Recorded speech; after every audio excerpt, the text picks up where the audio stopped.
好来，乡亲啊，继续来讲这个照胃镜。这要检查的类似镜，都要为喙来吞落去，真侪人担无法度接受。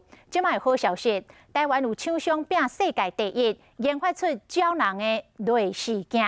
做这个胃镜检查，就亲像咧吞药丸啊同款。医生用这个大吸石啊控制方向，会当来检查到食道、胃、甲12指肠等等。目前自费检查大约是1万块左右。 白色芥末梗头前是发光的镜头，后壁有一条线，这是来视镜，是创新的胃镜检查技术领先全世界。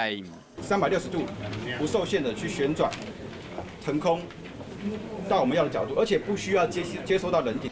医生用吸石会使控制来视镜，超检查角度，会使检查胃、12指肠等等上消化道。 患者会使真轻松做伙看胃面，甲医生讨论，甲正面传统照胃镜，都爱吞这个真长的讲的来视镜。照胃镜的时，我都同时甲医生做讨论，验过会使采检体，是讲医生嘛讲，这款结膜梗的来视镜，我都完全代替传统的胃镜。甚至老人家或是说有麻醉风险、有胃镜风险的，他就可以用这样的方式去做一个完整的检查。那跟胃镜来讲，它是没办法取代胃镜，毕竟胃镜它还是有所谓的切片，还是有所谓的治疗，但是我们的 提供是检查。